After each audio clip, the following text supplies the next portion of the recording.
इस क्लास में आपका स्वागत है।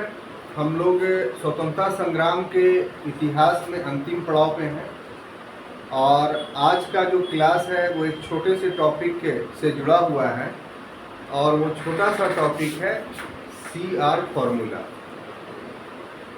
आमतौर पे पढ़ने के क्रम में लोग इसको छोड़ देते हैं और गैर महत्वपूर्ण मानते हैं, लेकिन ये एक छोटा सा ऐसा टॉपिक है कि जिस टॉपिक को यदि नहीं पढ़ा जाए तो संभव है कि आप एक दो ऑब्जेक्टिव क्वेश्चंस आपसे छूट जाए, या सांप्रदायिकता का वर्णन भारत के परिवेश में करना हो, या भारत विभाजन के बारे में आपको बातें करनी होगी, तो ये टॉपिक CR फॉर्मूला काफ़ी महत्वपूर्ण हो जाता है। तो हम चाहते हैं कि हमारे छात्र से कोई भी छोटा मोटा टॉपिक भी नहीं छूटे और उस टॉपिक पर भी उसका एक स्पष्ट विचारधारा विकसित हो। इसी दृष्टिकोण से हम इस छोटे से टॉपिक को आपको आज पढ़ाने जा रहे हैं। ये जो CR फॉर्मूला है, ये आज़ादी के समय, स्वतंत्रता के समय हमारे देश में जो सांप्रदायिकता उदित हुई और उसके परिणाम स्वरूप विभाजन की परिस्थितियां पैदा हुई, तो उसी सांप्रदायिकता और विभाजन के परिस्थितियों से यह विषय संबंधित है CR फॉर्मूला। और उसकी शुरुआत ऐसे होती है कि मुस्लिम लीग तो 1906 ईस्वी में स्थापित हो गया था और हिंदू महासभा की स्थापना 1915 ईस्वी में हुई थी, लेकिन आरंभ में ये दोनों दल सांप्रदायिकता की प्रथम अवस्था में। यहाँ पर एक चीज़ बताते चले आपको कि कम्युनलिज्म, ये सांप्रदायिकता हर समय उपस्थित रहती है, लेकिन हम इसका अनुभव कब करते हैं? तो जब तक इनके 3 स्टेजेस को नहीं जानेंगे तब तक इस बात को नहीं समझ पाएंगे। तो सांप्रदायिकता के 3 स्टेज क्या हैं? पहला स्टेज ये है कि ये मान लिया जाता है कि हम लोग दो अलग अलग संप्रदाय हैं लेकिन एक साथ रह सकते हैं। तो अगर ये बात मानी जाती है तो ये सांप्रदायिकता की प्रथम अवस्था है। फिर विचारधारा के रूप में अगर यह बात हो जाता है कि हम लोग दो अलग अलग समूह हैं और दोनों की विचारधारा एक नहीं है, दोनों की विचारधारा एक नहीं है, परंतु हम लोग साथ साथ रह सकते हैं। तो ये सांप्रदायिकता की दूसरी अवस्था है। और एक तीसरी विचारधारा सांप्रदायिकता की यह है कि हमारा विचारधारा विरोधी है, अलग नहीं है। अलग विचारधारा होना एक अलग चीज है, उसमें सहअस्तित्व पाया जाता है, लेकिन ये कि विरोधी है और हम लोग साथ साथ नहीं रह सकते। तो ये सांप्रदायिकता का तीसरा चरण होता है और इस चरण में सांप्रदायिक दंगे होते हैं और देश का विभाजन होता है। तो जो प्रथम अवस्था है उसमें आपको सांप्रदायिकता का दर्शन होता हुआ नहीं दिखाई पड़ेगा। जो द्वितीय अवस्था है उसमें सिर्फ व्यक्तिगत रूप से अंदर आप महसूस कर लीजिए, लेकिन जो तृतीय अवस्था सांप्रदायिकता का है वो काफी भयानक है और इससे कोई भी व्यक्ति अछूता नहीं रह जाता। तो हमारे देश में 40 के बाद की जो राजनीति है, ये 40 के बाद, 40 मतलब 1940 के बाद का जो घटनाक्रम है वो यही तीसरी अवस्था का, कि अब हिंदू और मुसलमान में ये बात बैठ गई, ये बैठा दी गई, जो कह लीजिए कि हम लोगों की विचारधारा अलग अलग ही नहीं है बल्कि एक दूसरे का विरोधी है और हम लोग एक साथ नहीं रह सकते। तो ये स्पष्ट रूप से जो उभर करके सामने आया वो 1940 के मुस्लिम लीग के लाहौर अधिवेशन के लाहौर अधिवेशन में, क्योंकि मुस्लिम लीग ने अलग पाकिस्तान की मांग को पहली बार माना अभी तक मुस्लिम लीग अलग देश की मांग नहीं कर रहा था, बल्कि कुछ सुविधाओं की मांग कर रहा था, अपनी सुरक्षा का मांग कर रहा था। लेकिन 40 तक आते आते मुस्लिम लीग अलग देश की मांग करने लगा। तो ऐसी परिस्थिति में जब 42 का भारत छोड़ो आंदोलन शुरू हुआ, तो इसमें मुस्लिम लीग ने बाइकाट किया इस आंदोलन को, और पूरी तरीके से अंग्रेजों के झोली में चली गई और उसके अनुरूप काम करने लगी। तो ऐसी परिस्थिति में भारत में सांप्रदायिकता का अस्थायी समाधान के लिए, भारत में अस्थायी समाधान के लिए CR फॉर्मूला उभर करके सामने आया। बात समझ में आई? अब CR फॉर्मूला क्या था वो समझ में आया आपको? अब इतना समझाने के बाद हम इसका घटनाक्रम के हिसाब से वर्णन करने जा रहे हैं, ठीक है? तो CR फॉर्मूला का अर्थ क्या हुआ? सॉरी, जब CR फॉर्मूला कहते हैं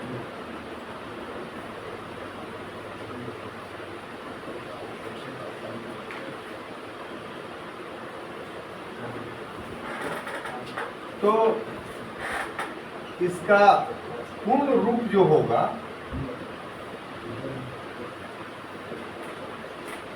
देखिए, बोर्ड पर ध्यान दीजिए, चक्रवर्ती राजगोपालाचारी फॉर्मूला। चक्रवर्ती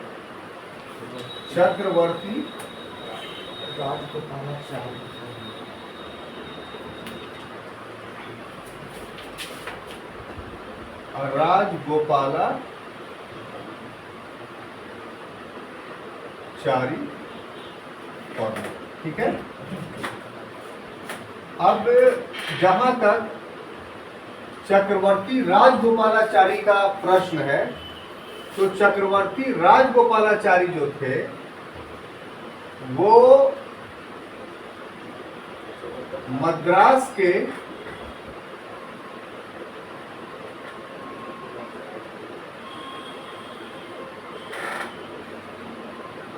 प्रधानमंत्री रह चुके थे, प्लस कांग्रेस के वरिष्ठ नेता थे। कांग्रेस के वरिष्ठ नेता थे। प्रधानमंत्री का यहाँ पर स्पष्ट करते चले, हालांकि पूर्व में ही बता चुके हैं कि आज़ादी से पहले जो 11 प्रांत था उसमें जो चुनाव हुए थे 1935 के अधिनियम के तहत 1937 में, तो उस समय राजा उस राज्य के व्यवस्थापिका और कार्यपालिका के प्रधान को मुख्यमंत्री नहीं कह के प्रधानमंत्री कहा जाता था, और जब देश आज़ाद हुआ तो वही प्रधानमंत्री मुख्यमंत्री में कन्वर्ट हो गया संविधान के अनुसार, क्योंकि संघीय व्यवस्था में प्रधानमंत्री पूरे राष्ट्र के कार्यपालिका का प्रधान हो गया, ठीक है? तो यहाँ पर प्रधानमंत्री कहने का अर्थ नरेंद्र मोदी की तरह व्यक्ति मत समझ लीजिएगा, बल्कि एक राज्य का प्रमुख था, ठीक है? हाँ, नीतीश कुमार की तरह। अब देखिए, ये जो राजगोपालाचारी थे, तो इन्होंने 1942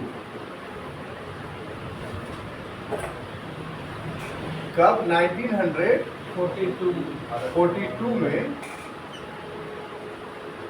कांग्रेस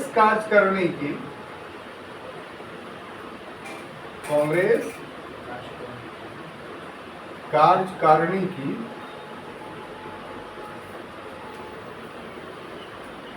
इलाहाबाद में एक बैठक हुई। कहाँ हुई? इलाहाबाद में क्या हुई?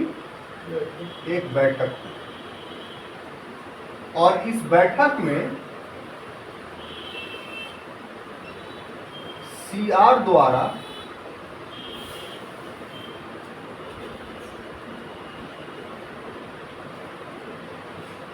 भारत विभाजन का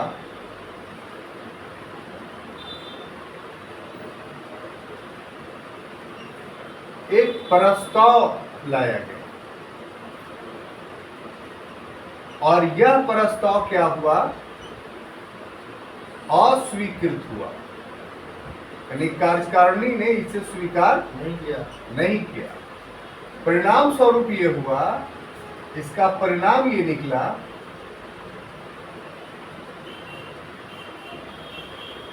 कि सीआर ने नहीं, चितरंजन दास ने कार्यकारिणी से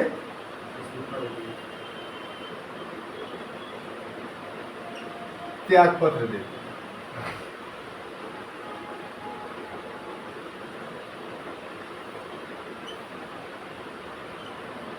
ठीक है,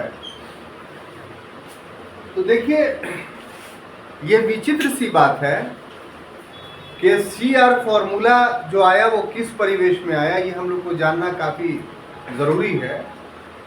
हर चीज़ को एक पक्षीय देखना भी उचित नहीं है। इसके पीछे जो बैकग्राउंड था उसको समझने की ज़रूरत है कि बैकग्राउंड था क्या, कि आपको आज़ादी क्यों नहीं मिल रही। देश अंग्रेजों के गुलामी के चंगुल में क्यों था, यह देश गुलाम ही क्यों हो गया। तो इसके पीछे कारण यह है कि देश में एकता का और राष्ट्रीयता का अभाव था। इसीलिए विदेशी शक्तियां एक को अपने पक्ष में करके दूसरे पर शासन कर रही थी। तो स्वतंत्रता उस समय तक नहीं मिल सकता था जब तक इस देश में रहने वाला सारा वर्ग एकजुट रूप से उसकी मांग नहीं करे। अब 42 में भारत छोड़ो आंदोलन जब शुरू किया गया तो उसका देखा आपने कि सिर्फ कांग्रेस छोड़ करके बाकी जितना दल थे उन सभी दलों ने अपने अपने कारणों के आधार पर इसका विरोध किया। यह अलग बात है कि जन समर्थन गांधी जी के साथ था और अधिकांश जनता ने भारत छोड़ो आंदोलन में जो है भाग लिया, लेकिन साथ साथ ये भी एक तथ्य था कि एक बहुत बड़ा वर्ग जो था वो कांग्रेस का विरोधी था और उसका मांग था कि पहले फैसला हो जाना चाहिए कि भारत का विभाजन होगा कि नहीं, तब हम जो है वो राष्ट्रीय आंदोलन में भाग लेंगे, अन्यथा अंग्रेज ही भारत पर शासन करें, यही हमारे हित में। और अंग्रेज भारत पर शासन करें ये हमारे हित में है, ये सोचने वाले सिर्फ मुसलमान ही नहीं थे, ये सोचने वाले सिख भी थे, ये सोचने वाले दलित भी थे और उनकी एक बहुत बड़ी संख्या थी। और ऐसी परिस्थिति में भारत की आजादी के डिले होने की, देर होने की संभावना थी। तो आपस में एकता बनाने के लिए सांप्रदायिकता का विकास न हो और हिंदू मुसलमान एक हो जाए, तो 42 में सिर्फ यही उपाय बचा था कि जो मुस्लिम लीग की मांग थी उसको मान ली जाए। और मुस्लिम लीग की मांग क्या थी, तो 40 में उसने घोषित कर रखा था कि भारत का विभाजन कर दिया जाए। तो अगर हम भारत विभाजन के प्रस्ताव को मान लेते हैं तो फिर मुस्लिम लीग हमारे साथ हो जाएगी और साथ में जब आंदोलन चलाएंगे तो अंग्रेज देश को आज़ाद करने के लिए मजबूर हो गए। तो ये वो परिवेश था जिस परिवेश के कारण सीआर फॉर्मूला जो का उदय हुआ। सीआर फॉर्मूला को नकार दिया गया हर समय जब जब इसको प्रस्तुत किया गया। दो अवसर हैं ऐसे, एक तो अभी हम बता रहे हैं आपको, एक आगे भी आएगा। लेकिन ताज्जुब की बात यह है कि इसी फॉर्मूले के आधार पर आगे देश का विभाजन होता। तो एक तरीके से सीआर फॉर्मूला, ये चक्रवर्ती राजगोपालाचारी का जो विचार था वो माना नहीं गया, ये एक अलग बात है, लेकिन उनका विचार सत्य था, इसीलिए उसी के आधार पर 1947 में देश का विभाजन किया गया।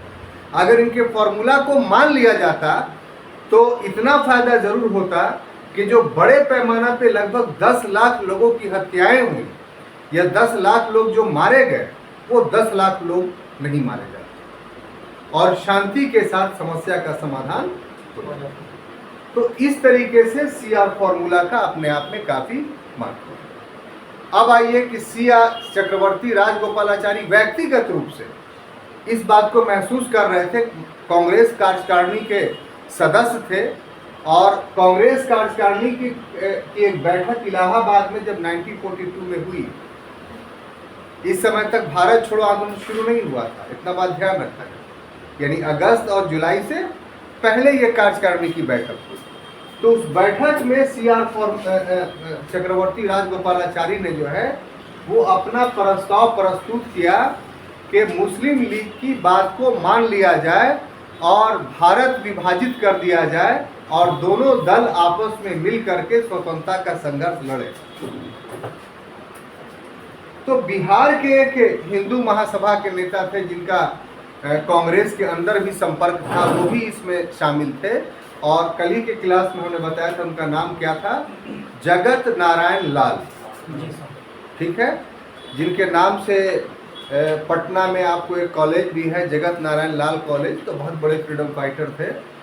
गया अधिवेशन भी कांग्रेस का हुआ था, वहाँ उसमें भी उन्होंने भाग लिया था और पटना के रहने वाले थे ये, गया से भी इनका संबंध था।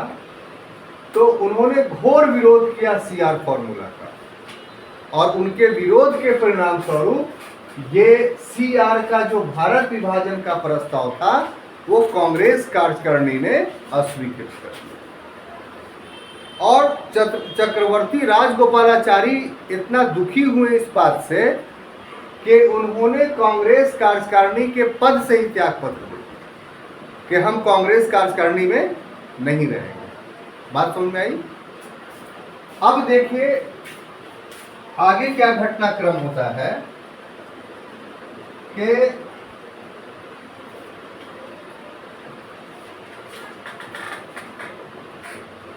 महात्मा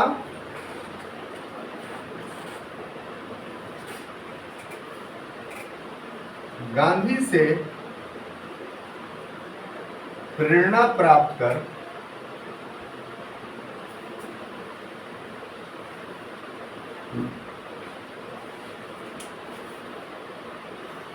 चक्रवर्ती राजगोपालाचारी ने यानी सीआर ने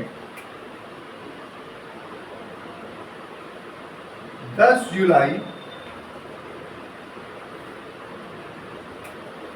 1944 ईस्वी को 1944 को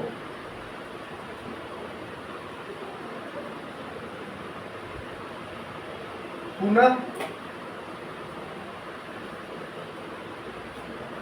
अपना फॉर्मूला प्रस्तुत किया। ठीक है, और इस फॉर्मूले में जो प्रावधान था वो आप देखिए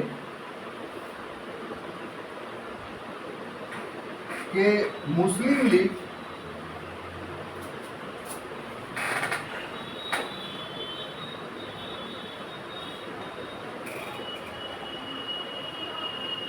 स्वतंत्रता का समर्थन करे,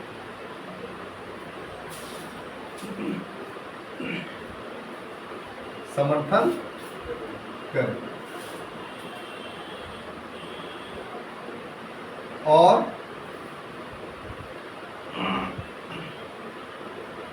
अस्थायी सरकार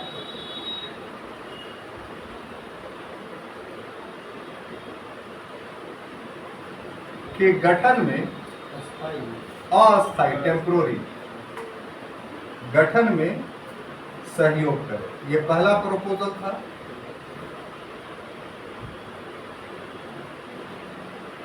दूसरा प्रपोजल ये था कि द्वितीय विश्व युद्ध के बाद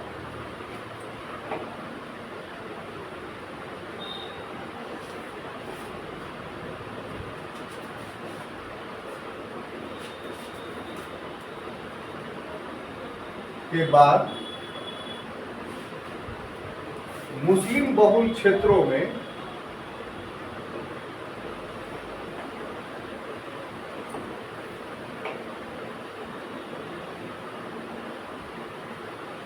बहुल क्षेत्रों में जनमत संग्रह कराया।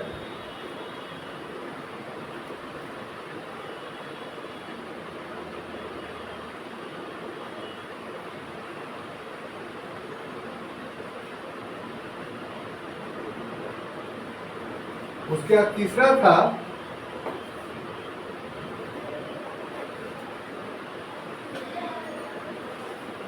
कि राजनीतिक दलों को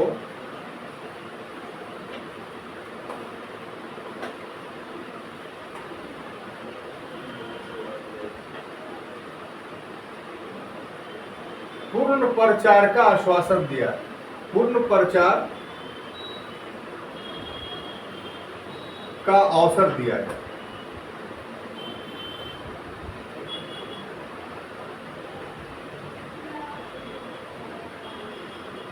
ये तीसरा प्रोविजन था। और चौथा था कि देश विभाजन की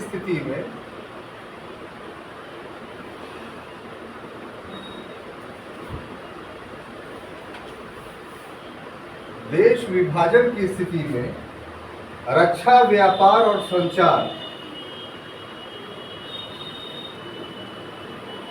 रक्षा, व्यापार एवं संचार की संयुक्त व्यवस्था, यानी इसमें कोई विभाजन न हो।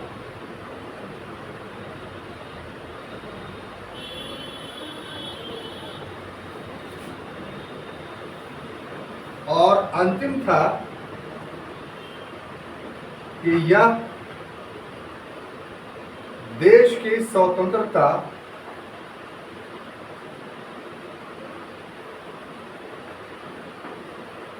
के पश्चात लागू। ठीक है। तो देश को सांप्रदायिक दंगा से बचाने के लिए, चूंकि अब सांप्रदायिकता काफी उफान पर आ चुकी थी 44 तक आते हैं, तो गांधी जी ने कहा कि इसको कैसे रोका जाए, तो वो भी सीआर फॉर्मूला से प्रभावित हो गए। और फिर बजाते तौर पे गांधी जी ने समझाया चक्रवर्ती राजगोपालाचारी का कि देखिए देश की स्थिति काफी दयनीय है और अगर इस समस्या का समाधान नहीं किया जाता है तो सांप्रदायिक दंगे करवा देगा जिन्ना, और जिससे पुनः जो है स्वतंत्रता में देरी हो जाएगी। तो इसलिए आपका फॉर्मूला जो है ज़्यादा उपयुक्त है, आप पुनः प्रस्तुत करें। तो जो 42 में उन्होंने प्रस्तुत किया था उसमें बजाते तौर पे विभिन्न शर्तें नहीं लिखी थी कि आखिर विभाजन कैसे किया जाएगा, जिसका अभी थोड़ी देर बाद पहले हमने वर्णन किया है। लेकिन 10 जुलाई 1944 ईस्वी को जो उसने फॉर्मूला दिया उसमें प्रावधान भी था, प्रोविजन भी था कि आखिर कैसे विभाजन किया जाए। तो ऐसी, तो ये एक प्रकार से देखिए कि दूसरी बार जो सीआर फॉर्मूला आया उसमें गांधी जी की प्रेरणा और सहमति थी। पहली वाले में अपने आप उन्होंने प्रस्तुत किया था, उसमें किसी से परामर्श नहीं लिया, किसी की सहमति नहीं ली। लेकिन दूसरे वाले में जो है वो गांधी जी की प्रेरणा और सहमति दोनों थी। तब अब गौर से देखिए कि क्या था कि पहला था कि भाई मुस्लिम लीग स्वतंत्रता का समर्थन करे। अभी तक मुस्लिम लीग भारतीय स्वतंत्रता का समर्थन नहीं कर रही थी। उसका यह कहना था कि पहले हमें स्वतंत्र किया जाए, फिर भारत को आप स्वतंत्र कीजिएगा नहीं कीजिएगा आप समझिए, लेकिन भारत की स्वतंत्रता से पहले हमें स्वतंत्र कर दिया जाए।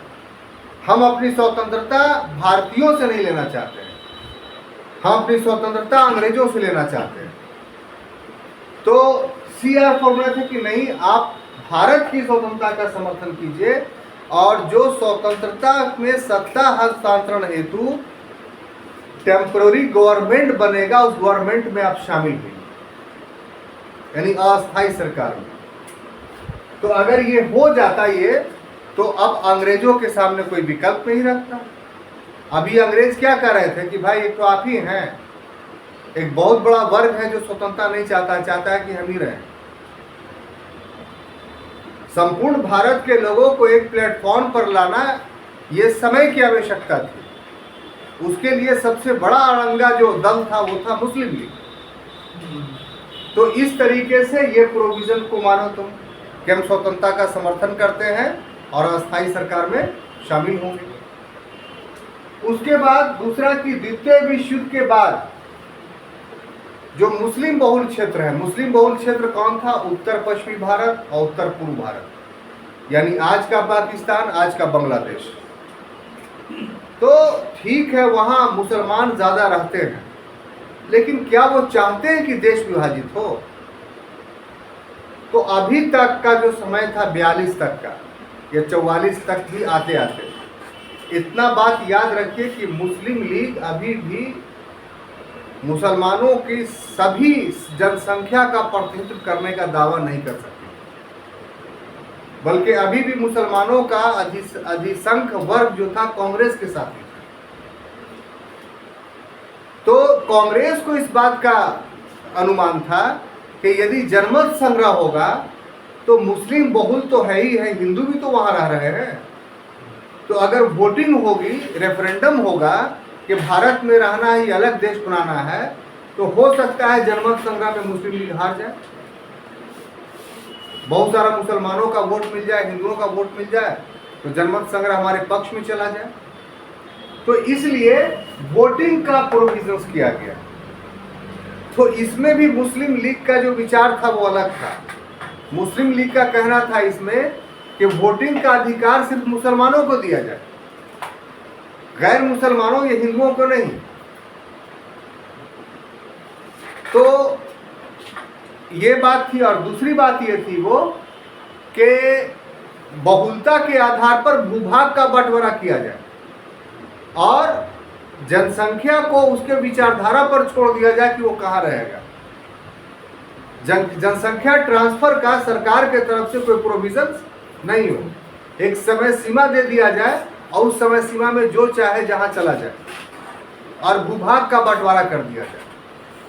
तो ये दोनों शर्तें जो थी वो सीआर के द्वारा नहीं मानी गई। सीधा सीधी बात था कि भाई जनमत संग्रह होगा और जनमत संग्रह में जो उस भूभाग के रहने वाले जो भी लोग वो सभी उसमें भाग लेंगे। अगर फैसला कर लें कि अलग देश बनाना है तो ठीक है, अगर फैसला कर लें कि नहीं विभाजन नहीं होगा तो फिर भारत ही में वो भूभाग रहेगा, ये वो लोग रहेंगे। तो तीसरा प्रोविजन ये किया गया कि यदि विभाजन का बात हो जाता है, तीसरा है कि प्रचार का सभी दलों को अधिकार होगा। हिंदू महासभा भी प्रचार करेगी, मुस्लिम लीग भी प्रचार करेगी, कांग्रेस भी प्रचार करेगी और सभी अपना मैनिफेस्टो रखेगी, तभी पोलिंग होगा। और इसके बाद भी अगर हो गया कि देश का विभाजन करना है तो देश विभाजन की स्थिति हो जाने पर रक्षा, व्यापार और संचार में संघात्मक व्यवस्था होगी। अर्थात सीआर फॉर्मूला में जो प्रोविजन था वो ये था कि एक लूंज पूंज संघ है और शक्तिशाली राज्यों के का अस्तित्व की बात की गई। तो विभाजन एक प्रकार से जो था वो शक्तिशाली प्रांतों के गठन के परिवेश में सीआर फॉर्मूला के तहत, और उसके बावजूद भी रक्षा का मामला था या संचार का मामला था या व्यापार का मामला था, इस तीनों मामलों में देश एक था। किसके अनुसार? सीआर फॉर्मूला के अनुसार। और सबसे महत्वपूर्ण बात कहा गया कि ये जो भी योजना है वो देश के स्वतंत्रता के बाद लागू। तो ये जो प्रोविजन था ये लीग को या जिन्ना को पसंद नहीं था कि नहीं हम पहले ही विभाजन कर लेना चाहते हैं। जो भी हो, ये उपर्युक्त जो प्रस्ताव था, इस प्रस्ताव को नहीं लीग ने भी अस्वीकार किया। लीग ने क्या किया? अस्वीकार किया। और कांग्रेस ने भी अस्वीकार किया। हाँ, कांग्रेस ने भी अस्वीकार किया। लीग का अस्वीकार करने का आधार अलग था और कांग्रेस का आधार, लेकिन इसके बावजूद भी इस प्रस्ताव को अस्वीकार करने के बावजूद भी बंबई स्थित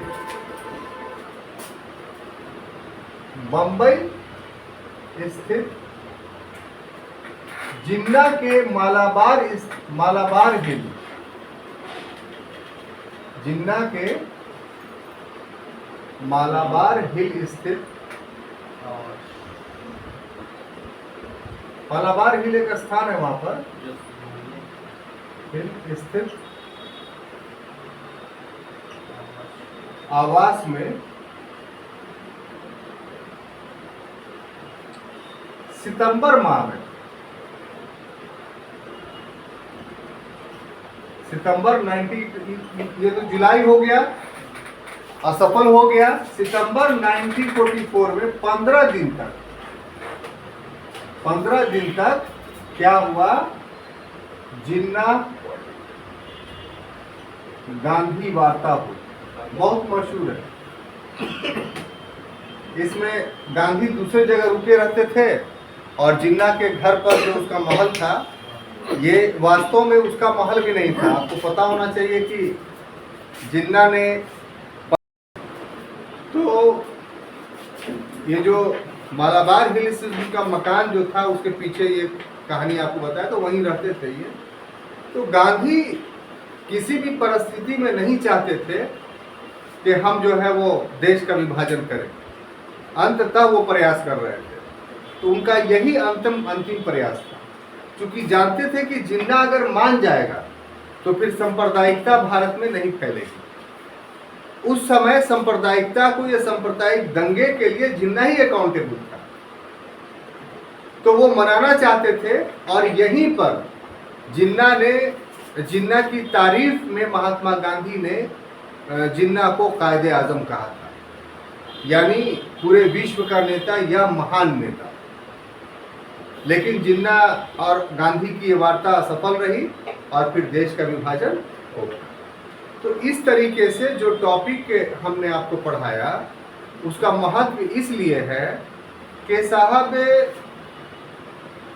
देश का जो विभाजन हुआ वो उस फॉर्मूले के तहत हुआ जिस फॉर्मूले को CR फॉर्मूला कहा जाता है, और ये 42 और 44 में दोनों समय नकार दिया। एक और प्रयास होता है और उससे जुड़ा हुआ एक नाम है भूला भाई देसाई।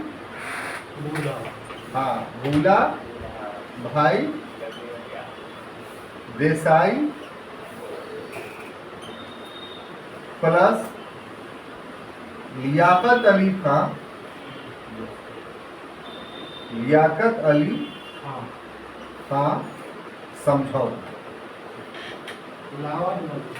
नहीं, सुनिए, ये 1945 में हुआ। तो एक और पर इसको लियाकत समझौता कहा जाता है। छोटे छोटे टॉपिक है जो आपको जानना चाहिए।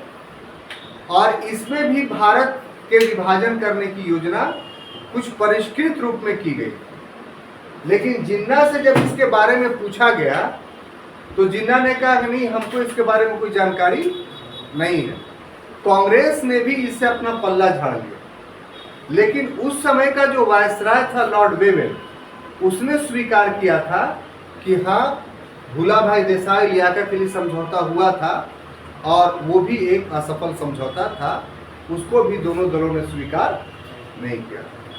तो इस तरीके से अंततः आप अपने मस्तिष्क में यही समझिए कि साहब भारत विभाजन को रोकने का बहुत सारे प्रयास किए गए, लेकिन सभी के सभी प्रयास असफल रहे और इसके लिए सांप्रदायिकता अपने उफान पर थी। इसको रोकने के लिए CR फॉर्मूला लाया गया, लेकिन CR फॉर्मूला को नहीं माना गया, लेकिन अंततः देश का विभाजन उसी फॉर्मूले के तहत। तो हम समझते हैं एक छोटे से टॉपिक के रूप में आप CR फॉर्मूला को सर्वांगीण रूप से समझ चुके हैं। Thank you.